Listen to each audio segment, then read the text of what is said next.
Assalamualaikum warahmatullahi wabarakatuh. Saya sedang bersama dengan senior saya, kakak kelas saya di Mesir, Al-Mukarram, Ustadz Dr. Damanhur Abbas. Nikmati kajian-kajian tausiah beliau yang bergizi, berkualitas di channel Ustadz Damanhur Abbas. Jangan lupa tonton, subscribe, like, share, and comment. Assalamualaikum warahmatullahi wabarakatuh.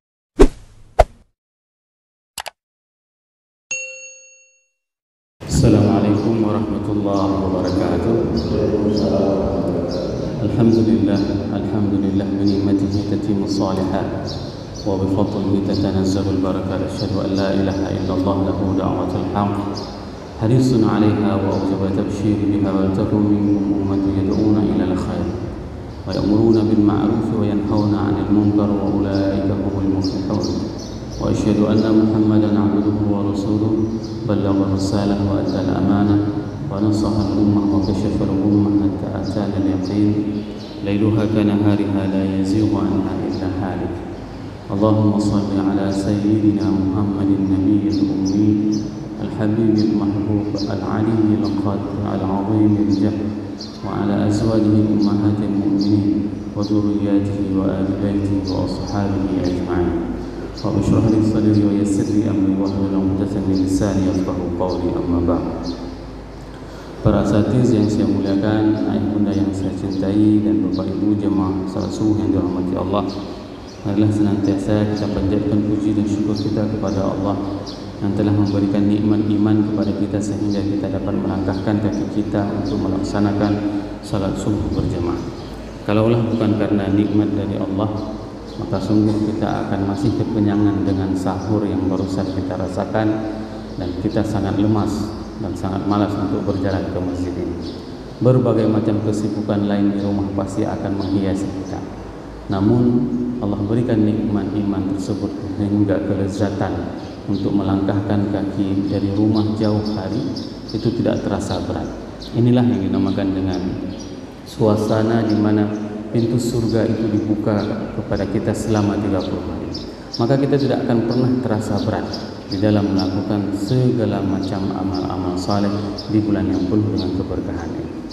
Salawat dan salam bersama-sama kita panjatkan kepada junjungan kita Nabi besar Muhammad SAW yang telah membawa umat manusia dari alam jahiliyah ke alam yang penuh dengan ilmu pengetahuan, di mana pada saat Allah menurunkan kepada kita, mengkhususkan kita dengan kitab suci yaitu Al-Quran yang diturunkan di bulan ini, wa akramana binabiyyin ursil, dan Allah memuliakan kita dengan utusnya baginda Rasulullah SAW.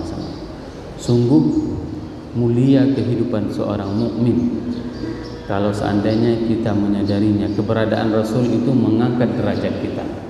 Saya pernah hidup di Amerika dan di Eropa. Mereka setiap bangun pagi itu bukan minum putih.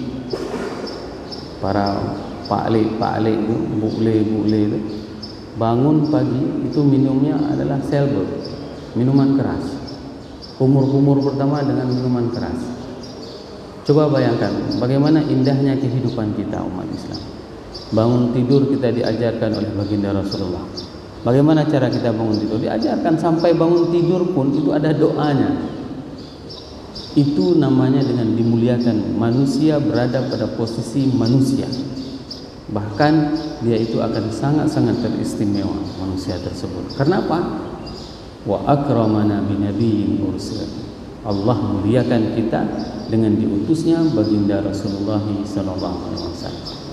Sehingga sangatlah patut dan wajar apabila kita selaku mengaku umatnya untuk memperbanyak berselawat kepada baginda Rasulullah SAW. Kenapa? Karena kelak nanti semua kita akan mencari beliau. Saya, ayah bunda semuanya akan mencari beliau. Di hari kita dibangkitkan, pada saat kita lari dari anak, dari ibu, dari ayah, yauma yafirul mar'u min akhihi wa ummihi wa abihi wa sahibatihi wa banihi. Pertemanan yang sangat akrab di dunia, bahkan hampir seperti saudara kandung, pertemanan tersebut akan cerai-berai pada hari itu. Semua akan mencari sosok baginda Rasulullah SAW. Maka ini saatnya, pada saat Allah masih memberikan umur panjang kepada kita, berbanyak selawat kepada baginda Rasulullah. Agar apa? Agar beliau mengenal kita nanti di hari akhirat.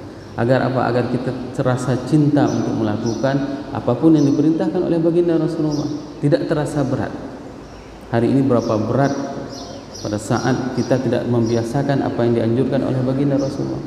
Berapa banyak di antara kita pas tadi pagi masuk pintu masjid itu menggunakan kaki kanan, beginilah yang diajarkan oleh baginda Rasulullah. Berapa banyak di antara kita yang mempraktekkan seperti itu.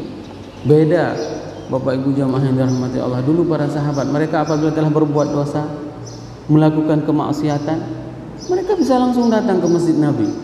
Datang ke masjid Nabi, minta ampun sama Nabi.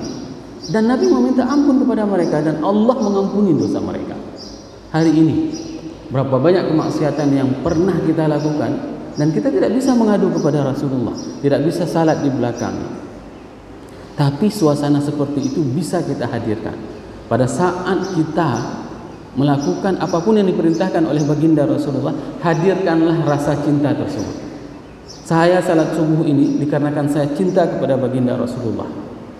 Maka saya melaksanakan salat 5 waktu ke masjid. Kendati tidak lagi bersama Rasul, namun kita masih membersamai Rasulullah dalam hal mengerjakan amal-amal sunnah. Ini yang harus kita hadirkan Bapak Ibu jemaah yang dirahmati Allah. Pada saat kita pergi mencari nafkah, karena apa? Karena Rasul menyuruh kita untuk menafkahi keluarga kita. Maka hadirkanlah rasa cinta tersebut. Beda sama para sahabat dulu. Kalau mereka rindu sama Rasul, mereka bisa berdiri di belakang Rasul, salat subuh bersama Rasul, mencium Rasul, memeluk Rasul. Hari ini apa yang bisa kita lakukan? Kita hidup 1440 tahun setelah Rasulullah. Maka cara menghadirkan kerinduan tersebut yaitu dengan mengamalkan apapun yang diperintahkan oleh baginda Rasulullah. Semoga jamaah yang berhadir pada subuh yang berbahagia ini merupakan di antara umat Nabi Muhammad sallallahu alaihi wasallam yang akan diberikan syafaat oleh baginda Rasulullah dan akan disuguhkan air dari telaga Kautsar dari tangan mulia tersebut. Allahumma amin. Bapak Ibu jamaah salat subuh yang dirahmati Allah, kita memasuki nikmat berikutnya di dalam surga, di mana nikmat yang disampaikan oleh Allah di dalam surat Al-Waqi'ah ayat 27 yang berbunyi A'udzubillahi minasyaitonirrajim Bismillahirrahmanirrahim wa ashabul yamin ma ashabul yamin, dan golongan kanan alangkah mulianya mereka golongan kanan. Setiap Al-Quran menceritakan tentang kanan pasti menceritakan tentang kiri. Setiap menceritakan tentang nikmat surga juga menceritakan tentang nikmat neraka, sehingga terjadi keseimbangan. Pada saat disebutkan jannah maka disebutkan dengan jahim, dan jumlah bilangan sebutannya itu juga semuanya sama. Fi sidrin mahbud, mereka berada di antara pohon yang tidak berduri. Mahbud itu merupakan pohon yang tidak berduri. Wa talhin mambud, dan pohon pisang yang bersusun, ya. Wa dhillim mamdud, dan naungan yang terbentang luas. Wa ma'im maskub, dan air yang terus mengalir. Wa fakihatin katsirah, dan buah-buahan yang sangat banyak. La maqtu'atin wa la mamnu'ah, dan tidak pernah terputus, ya, dan tidak pernah terlarang. Wa furushim marfu'ah, dan kasur-kasur yang tebal dan empuk.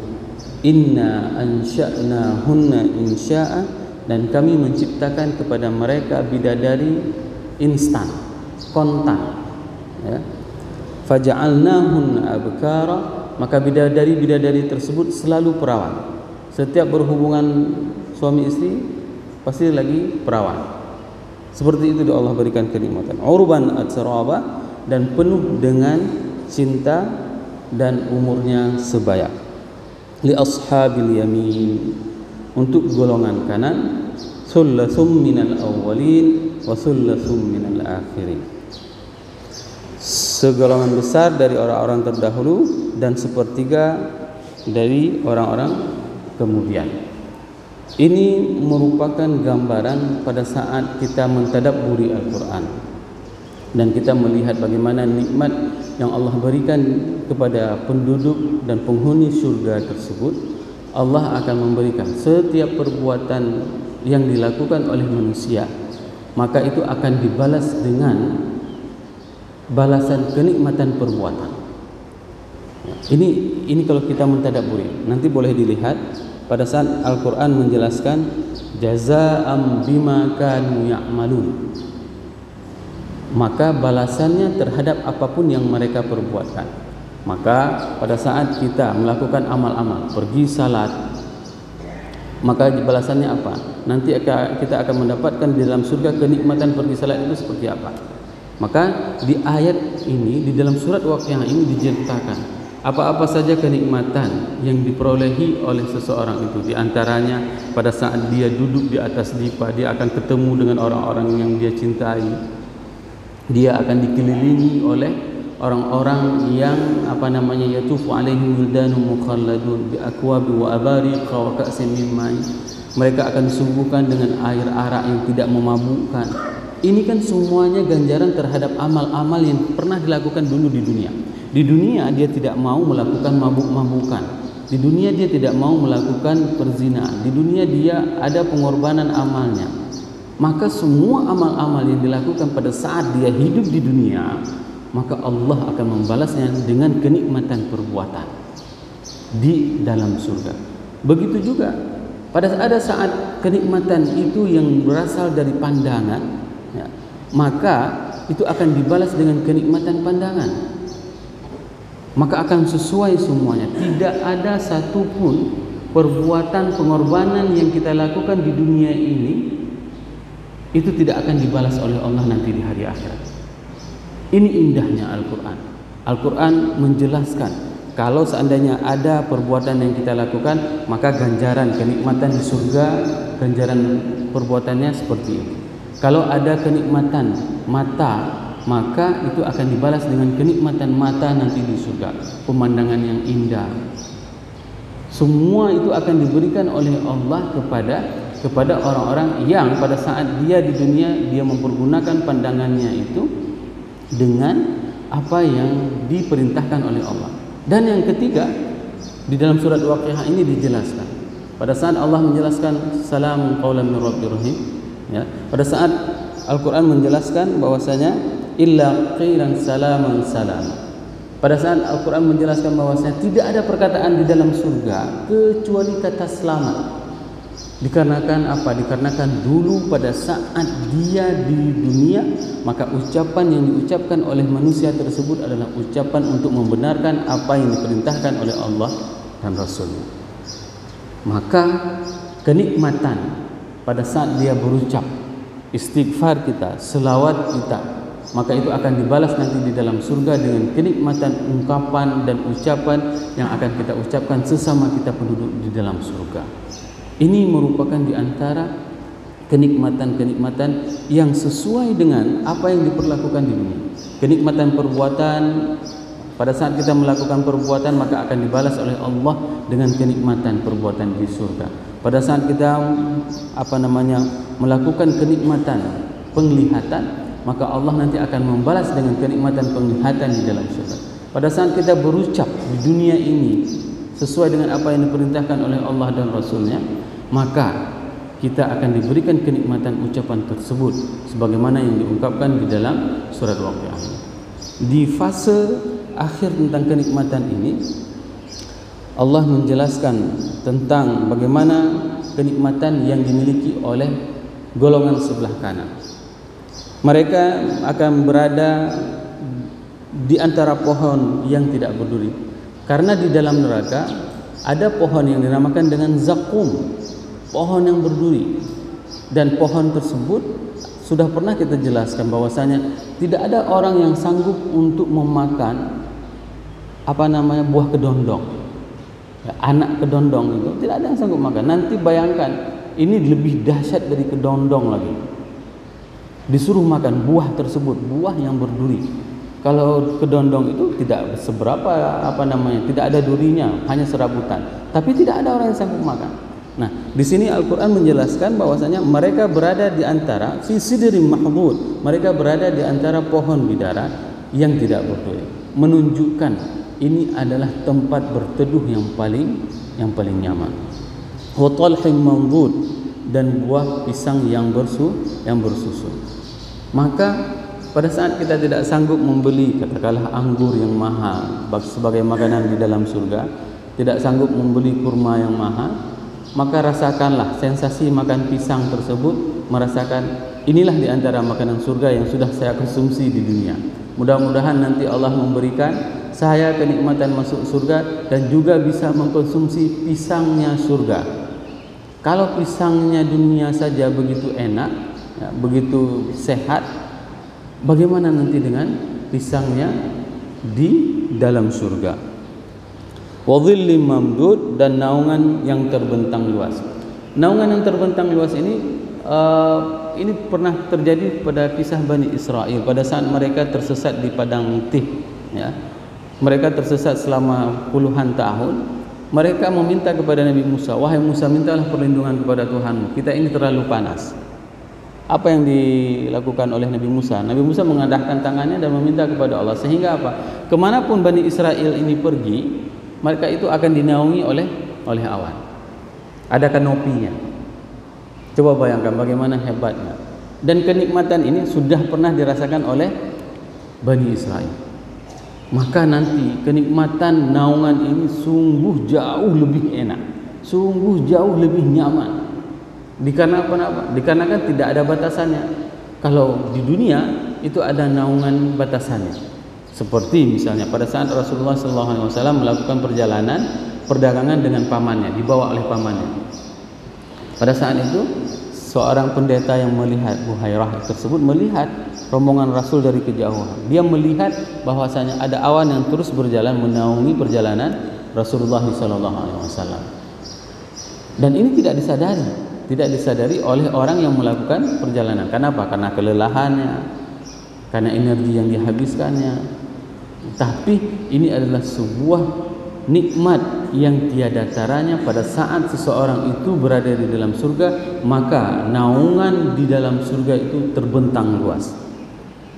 Wa ma'in maskub, dan air yang terus mengalir.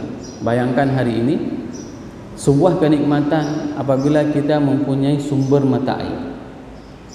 Dan bahkan di beberapa kota besar untuk mendapatkan akses air tersebut harus menggali sekian puluh meter ke dalam permukaan bumi. Nanti di dalam surga air tersebut akan mengalir terus. Tidak usah digali-gali sumur. Tidak ada sumur lagi. Ya. Jadi kalau misalnya Bapak Ibu pergi misalnya di kamar surganya, jangan tanya di mana sumur, ya. Jangan tanya di mana sumur. Hanamon di surga, ya. Mengalir semuanya. Jadi kalau misalnya kita sini ada seorang teman pada saat dia melakukan perjalanan keluar kota, apa yang ditanyakan sama resepsionis hotel? Dek, di mana sumur, Dek? Dia terjemah bahasa Aceh ke dalam bahasa Indonesia, Patmon. Padahal yang perlu ditanya di mana toilet, ya. Karena diterjemah dari orang Aceh, tanya di mana sumur. Air di dalam surga akan terus mengalir. Wa fakihatin katsira, dan di dalam surga itu banyak sekali buah-buahan. Disinilah mukjizatnya Al-Quran. Bayangkan, tidak pernah didetilkan buah-buahan apa saja yang disebutkan di dalam Al-Quran kecuali hanya beberapa jenis buah. Apa saja buah yang disebutkan? Tin, zaitun, ya. Apalagi kurma, anggur, ya, rumman, delima, pisang. Ini merupakan buah-buah pilihan.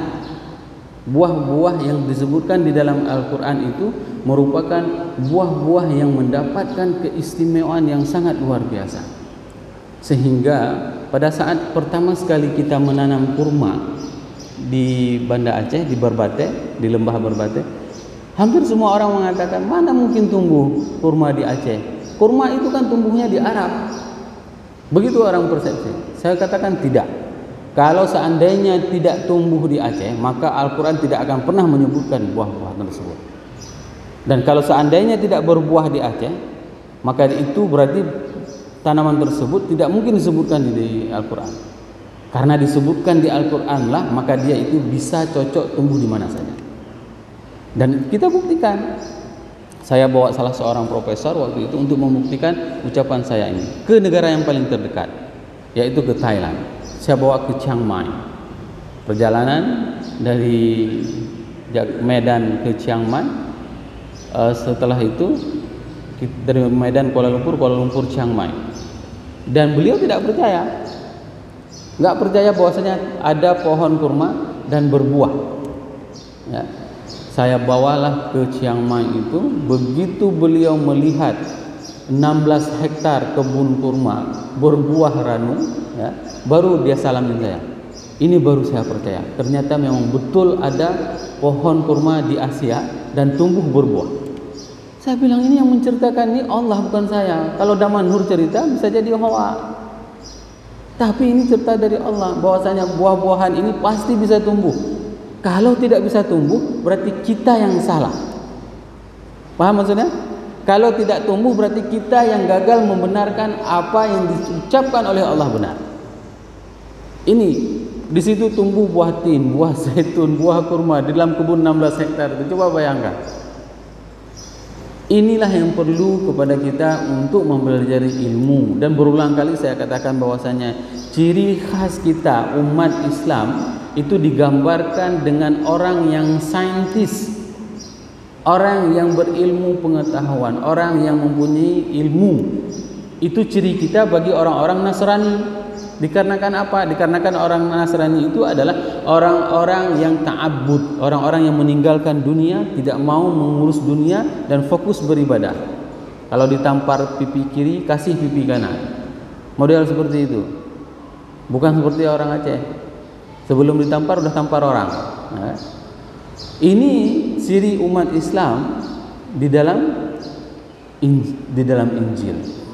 Orang-orang yang diibaratkan orang yang saintis, ya. Nah, pada saat itu apa yang terjadi? Maka kita pelajarilah, belajar dan kita pesan bibit kurma tersebut. Ini yang paling miris kita. Tidak ada satupun kultur jaringan itu yang bisa dihasilkan di dunia ini kecuali di 3 tempat di dunia kultur jaringan untuk menghasilkan bibit perempuan. Jadi yang tumbuh selama ini, kenapa tidak pernah berbuah kurma di Aceh? Yang ditanam itu adalah bibit jantan. Itu yang menyebabkan. Tapi kalau seandainya ada bibit jantan, ada bibit betina dikawinkan, maka akan tumbuh berbuah. Dan ini tidak pernah kita lakukan. Kita pikirkan begitu udah kita tanam langsung akan tumbuh, tidak. Nah, alhamdulillah di Berbaten ini sudah banyak yang tumbuh dan sudah berbuah. Bahkan kemarin terakhir bulan yang lalu saya bersama Ustaz Budi Ansari itu memanen kurma mejol. Kurma mejol itu adalah kurma majhul. 1 kilonya 1,5 juta. Besar-besar, ya. Kalau satu kita makan sudah kenyang. Apalagi kita makan di puasa. Dan ini yang perlu kita sampaikan kepada jamaah semuanya. Ramadan itu, kalau misalnya kita ingin membaca sirah, Ramadan itu Rasul tidak pernah makan cendol, kolak, ya, nggak pernah. Ya, makanan Rasulullah di Ramadan itu adalah air putih dan kurma. Hana bohrum-rum, ya, nggak ada. Bukan berarti itu bid'ah, bukan. Ya, boleh beli bohrum-rum, boleh beli cendol, kasih ke tetangga. Jangan semuanya di atas meja, tumpukan meja itu. Ada berapa di rumah? Ada 4 jenis minuman, 8. Itu yang tidak dibenarkan, ya. Bagaimana kita bermuamalah dengan bumi. Bermuamalah dengan bumi ini sehingga begitu puasa sampah itu begitu banyak. Begitu banyak sampah yang ada di rumah kita. Jemaah yang dirahmati Allah, wa fakihatin katsirah, dan buah-buahan yang sangat banyak, maka sangat dianjurkan. Saya menceritakan buah tin dan buah zaitun itu merupakan salah satu konsumsi yang memang harus bagi anak-anak kita, khususnya bagi mereka yang masih kecil. Kalau jamaah memberikan makanan ini sangat bagus untuk kecerdasan. Ya, ditambah satu lagi susu kambing. Kami waktu di Mesir itu paling sering minum susu kambing. Maka alhamdulillah cepat bisa hafal Quran. Tapi di Indonesia, di Aceh khususnya, orang cuma pelihara kambing, nggak ada perah susunya. Ini yang paling aneh. Ya. Dan waktu disuguhkan susu kambing nggak sanggup minum, bau katanya.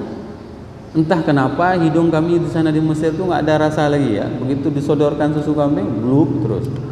Kenapa? Karena ini merupakan protein gizi yang paling besar. Jadi anak-anak di sana minumnya susu kambing, makannya tin zaitun. Ini membuat kecerdasan dan ingatan itu sangat baik. Dan ini dikonsumsi oleh orang-orang Yahudi. La maqtu'ati wa la mamnu'ah, tidak berhenti berbuah dan tidak terlarang mengambilnya. Ada sebagian buah seperti kemarin pas saya tausiah di Masjid Baitur Rahman, ada buah di tempat kita, buah tapi tidak manis. Ini kejadiannya seperti durian hari ini. Ya, panen durian secara skala besar, ya, tapi tidak manis. Kenapa? Jawabannya kurang sedekah. Ya, percaya atau tidak? Kenapa? Karena mohon maaf misalnya ada sebagian orang mengatakan hana wajib sedekah. Ya, karena hana masa Rasul katanya. Tidak wajib sedekah karena tidak ada masa Rasul. Memang tidak pernah ada buah durian di Arab Saudi, tidak tumbuh buah tersebut sehingga Al-Qur'an tidak menceritakan wad durian. Ya, tapi Al-Qur'an menceritakan wa faqihatin katsirah dan buah-buahan yang banyak. Tapi kalau seandainya disebut buah durian pasti tumbuh buah durian tersebut. Nah, kalau seandainya Al-Qur'an menyebutkan wad durian wa abu syaukin misalnya seperti itu, maka akan tumbuh durian. Tapi yang disebutkan apa? Kurma, zaitun, pisang.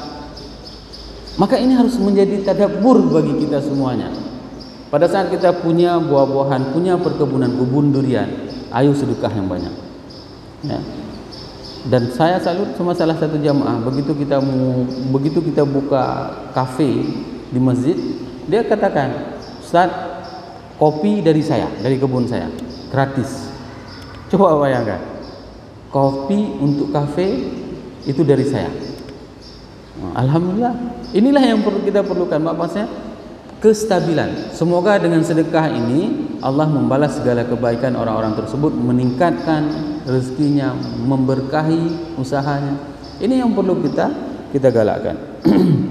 Wa furushim marfu'ah, dan kasur-kasur yang tebal dan empuk. Hari ini kasur yang paling enak ditiduri itu adalah king coil. Harganya sekitar 50 jutaan ya. Itu nggak ada apa-apanya. Kalau seandainya kena tulang belakang, kena saraf tulang belakang, nggak bisa tidur di king coil. Harus tidur di atas triplek. Ya. Begitu udah kena tulang belakang ini, tulang saraf belakang, king coil tidak bermanfaat. Ya. Tidur di mana? Di atas triplek, harus lurus. Ya. Tidak ada nikmat. Tapi di dalam surga kasurnya itu sangat empuk. Inna ansha'nahunna insya'a, dan kami menciptakan mereka bidadari secara langsung, instan. Di depan mata diciptakan langsung bidadari. Tidak tahu kita bagaimana membayangkan indahnya bidadari tersebut. Maka pada saat ada godaan, katakanlah misalnya ada perjalanan keluar daerah, jangan pernah mau berzina. Ingat bidadari yang akan diciptakan oleh Allah secara langsung. Dan apa yang dikatakan? Faja'alnahunna abkara. Maka bidadari tersebut selalu dalam keadaan perawan. Ya, jangan pernah mau berzina, jangan pernah mau bermaksiat kepada Allah. Karena janji Allah ini adalah pasti. Urban atraba, yang penuh dengan cinta dan sebaya umur. Jadi ini perlu saya jelaskan kepada jamaah, khususnya bapak-bapak. Pada saat kita sedang olahraga tenis, ada salah seorang kepala mahkamah mengatakan, "Ustaz, di sebaya kita ini kalau ada perempuan yang mengatakan menginginkan menikahi dengan kita, tanyakan Ustaz, kenapa dia mau nikah sama kita?" Oh ya, kenapa seperti itu? Kita harus melihat kejujurannya. Kalau dia jawab karena cinta, bohong. Ya, kalau kenapa? Karena kita udah tua, jelek, rambut putih, dia bilang seperti itu. Mana mungkin dia cinta sama kita? Tapi kalau seandainya ada perempuan yang bilang sama kita karena harta, karena dudukan, itu jujur dia. Tapi ingat, bagaimana dengan nasib istri kita yang membersamai kita sehingga kita bisa mempunyai karir seperti ini? Ini dinasihati oleh salah seorang pejabat di Aceh. Maka ya, tidak ada yang namanya cinta bagi orang-orang yang ingin mengejar suami orang. Ya, tidak ada rasa cinta itu. Yang ada bagi mereka itu hanya uang. Targetnya apa? Uang. Maka di dalam surga, ya, Allah sebutkan uruban atraba, hubungan antara seseorang itu di dalam surga itu hubungan penuh dengan cinta. Bukan karena materinya, bukan karena tampangnya, bukan. Sehingga apa? Sehingga mereka itu adalah orang-orang yang tidak ada yang tua satupun, semuanya sebaya. Nah, ini yang menarik. Pada saat Umar mendengarkan ayat ini pertama sekali, ya, sullasum minal awwalin wa qalilum minal akhirin. Umar protes. Coba bayangkan, Umar protes. Wahai Rasulullah, bagaimana mungkin mereka nanti itu umat setelahmu ini sangat banyak umat. Bagaimana mungkin mereka itu qalil yang akan masuk ke dalam surga. Sedangkan sebagian besar itu yang masuk surga itu adalah para sahabat. Maka dengan protes Umar tersebut, masuklah sullasum minal awwalin wa sullasum minal akhirin. Di dalam beberapa riwayat dikatakan orang yang akan masuk surga itu adalah 120 saf. Bukan saf masjid kita, ya. 120 saf yang akan masuk surga. Umat Nabi Muhammad 80 saf. Coba bayangkan, sebagian besar, ya. Sebagian besar yang masuk surga itu adalah umat Nabi Muhammad. Maka nanti Allah berikan syafaat. Syafaat itu akan diberikan oleh Allah, izinnya kepada siapapun yang diizinkan oleh Allah. Kalau seandainya saya diberikan kemampuan syafaat, maka saya akan menarik 70.000 orang. Semoga nanti saya bisa tarik semua jamaah yang mengikuti pengajian dengan saya. Begitu juga dengan Bapak Ibu. Kalau diberikan syafaat oleh Allah, tarik saya nanti. Ya. Ini yang dimaksud dengan persaudaraan di antara kita pada saat kita bersama di dunia dalam hal mengingat Allah dan mendukung dakwah ini, maka nanti juga di akhirat juga seperti itu. Semoga apa yang saya sampaikan ini bermanfaat kepada diri saya dan kepada jamaah semuanya, sehingga kita bisa meningkatkan kecintaan kita kepada Allah dan kepada Rasulullah sallallahu alaihi wasallam. Subhanakallahumma wa bihamdik, asyhadu an la ilaha illa anta, astaghfiruka wa atubu ilaik. Assalamualaikum warahmatullahi wabarakatuh.